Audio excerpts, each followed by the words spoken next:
Hola, mija. Nunca terminamos el libro el otro día, así que ¿quieres terminar la historia del cíclope? Cyclops. Vamos a acordarnos un poquito de qué estábamos leyendo. Estábamos leyendo que Odiseo y su gente llegaron a otra isla y esa isla estaba llena de frutos y cosas deliciosas y luego vieron unos um, goats y animales por ahí, fueron y los cocinaron y se los comieron muy rico. Pero no veían que había gente por ningún lado de la isla. Entonces Odiseo mandó a unas personas y ellos nunca regresaron. Entonces Odiseo agarró a otras personas y se fue en una balsa pequeña a encontrarlos, vio una cueva gigante. Cuando se mete en la cueva se da cuenta de que hay cosas enormes ahí y no sabe de qué se trata. Cuando de pronto entra un gigante que es el dueño de la cueva, que tiene un solo ojo aquí y se llama Cíclope. Y para asustarlos, agarra a dos de ellos y se los come y se toma mucha leche. Y en eso se queda dormido después de que se come a dos de los del equipo de Odiseo. Entonces, ¿quieres saber qué es lo que pasa cuando se queda dormido? Ahí fue donde nos quedamos. Dice, as soon as he began to snore, Odysseus darted forward, ready to draw his sword. I climb up his arm, he thought, and stab him while he sleep. The sword was halfway out of its scabbard before he realized how stupid he would be to use it. If he killed the Cyclops, who would let them out of the cave? He and all his men working together would never be able to move the stone that blocked the entrance. Only the Cyclops was strong enough for that. Without him, they would be trapped in the cave forever, doomed to a slow death by starvation. You know what starvation is? That means when you really, really, really need to eat. And if you don't eat, and you can starve to death. They had to escape. If they didn't, the Cyclops would eat them all. But they couldn't get out of the cave without his help. How could they trick the Cyclops into doing that? All night, Odysseus lay awake and thought, working out one plan after another. By morning, he knew what he was going to do, but it wouldn't be easy. The Cyclops had no intention of setting them free. When he awoke, he snatched two men and ate them for his breakfast. Then he rolled the stone away and drove his ship out of the cave. But he kept a constant watch on Odysseus and his companions to stop them from sneaking out with the ship. As soon as the whole flock was outside, he followed, grinning cruelly as he pushed the stone back into place. Odysseus waited until the thunderous footsteps had died away in the distance. Then he took a long pole that was leaning against the wall of the cave. "This is the weapon we're going to use to defeat the Cyclops," he said. As he explained the plan to his companions, he used his swords to cut a long piece of the pole. He sharpened it to a point and held the sharpened end with the fire to harden it. Then he hid the finished weapon in the back of the cave, ready for when the Cyclops returned. It was evening before they heard his terrible feet coming back. Da, da, da, da. The stone was dragged away from the mouth of the cave, and it came the ship. The Cyclops lumbered after them, pulling the stone into place behind them. The evening went the same way as the one before. The Cyclops milled his ship and swilled down 2 bucketfuls of milk. Then he grabbed 2 sailors for his supper, crunching their bones as he chewed them up. It was a horrific sight, but Odysseus and the rest of the companions forced themselves to stay quiet. Soon they would have their revenge. When the Cyclops had finished eating, he settled himself down beside the fire. That was the moment Odysseus had been waiting for, filling a drinking bowl with the strong wine he bought from the ship. He stepped forward and held it up to the Cyclops. "I brought this as a gift," he said, "hoping for your help, but I can see that you're too wild and savage to appreciate good wine."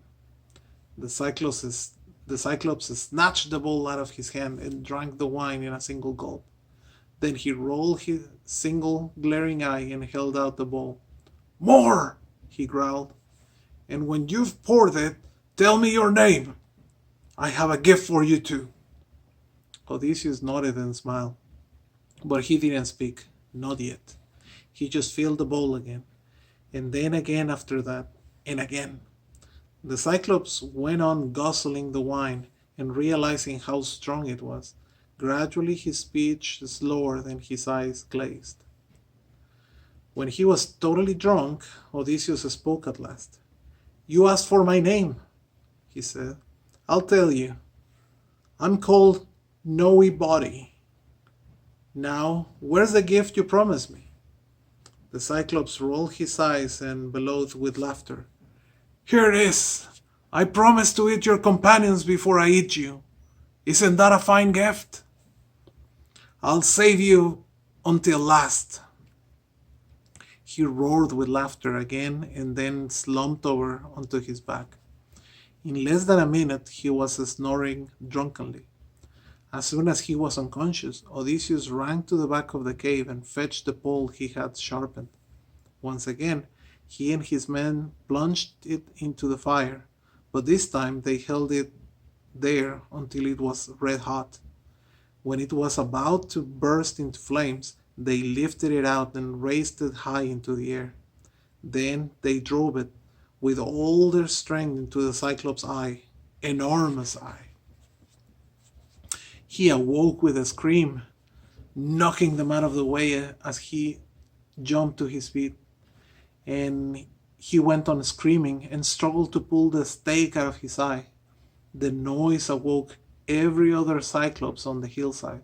Oh, there were more Cyclops. And they all came racing down from their homes, shaking the ground like an earthquake. What's the matter, Polymus? They yelled. Why are you shouting like that? Who is in the cave with you? Nobody! Polymus shouted. Nobody's here! You get it? Nobody. Nobody? He tricked him. The other giants were baffled. Has someone hurt you? They yelled. Do you want revenge? Nobody has hurt me, Polymus bellowed. I want revenge on nobody. Then why are you making such a fuss? The others shouted angrily. Be quiet and let us go to sleep. They stomped away up the hill, leaving Polymus blundering around the cave in agony. The worse the pain grew, the more he wanted revenge. When morning came, he rolled the stone away from the mouth of the cave to let the sheep go to pasture, but he was determined not to let his enemies escape. Sitting down in the entrance, he stretched out his great arms, running them over the ground to make sure that only sheep got past him. The sailors looked desperately at one another. What could they do now? If they tried to sneak out with the sheep, they were sure to be caught. But Odysseus had thought of that and made another plan. While it was still dark, he had tied the Cyclops' great ship together in threes, knotting willow thighs with their thick, curly wool. Now, without making a sound, he showed his men in sign language how to cling on underneath the middle ship. Once they were up, he tied them securely into place. Ooh. As soon as he let the ship go, they thawed toward the mouth of the cave. Polymus ran his hand over the back and around his feet, searching for the sailors, but the men were hidden in the thick wool and protected by sheep on each side, and he didn't find them. One by one they were carried out of the cave until only Odysseus was left. All the sheep had gone now, except the big ram that led the flock. Jumping up underneath it, Odysseus clung to its fleece. He twisted his arms and legs into the wool of the animal.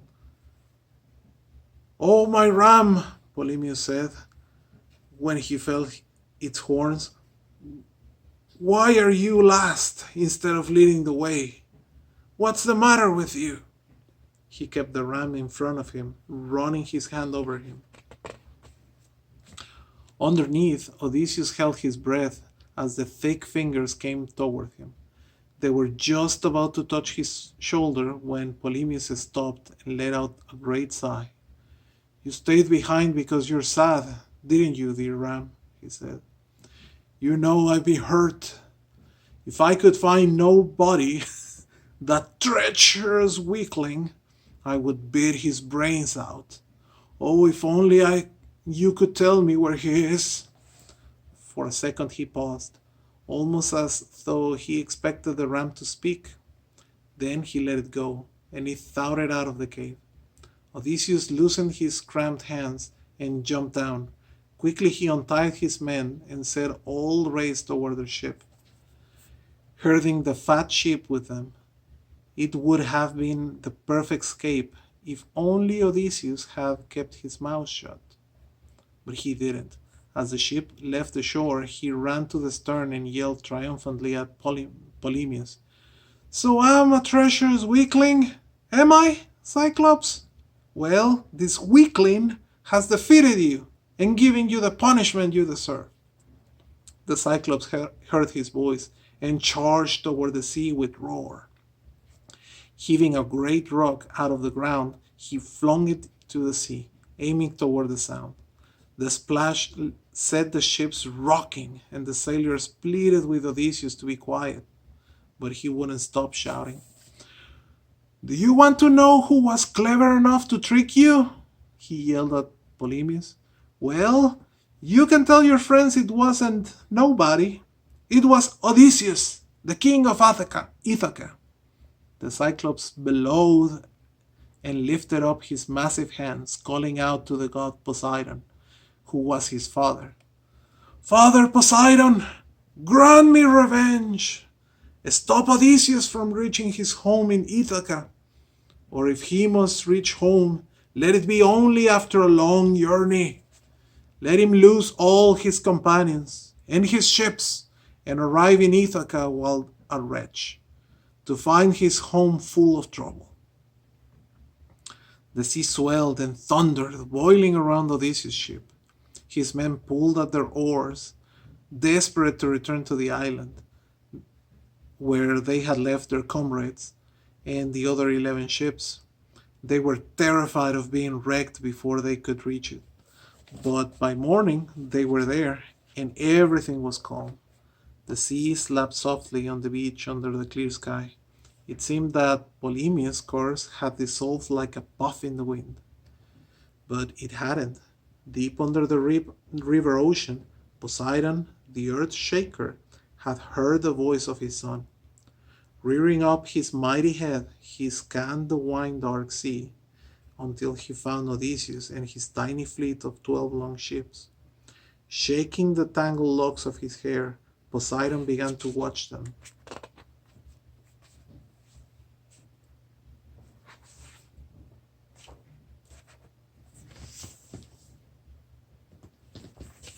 That's a cool picture. Look. The one in the middle is Poseidon, and those are all of his beasts in all of the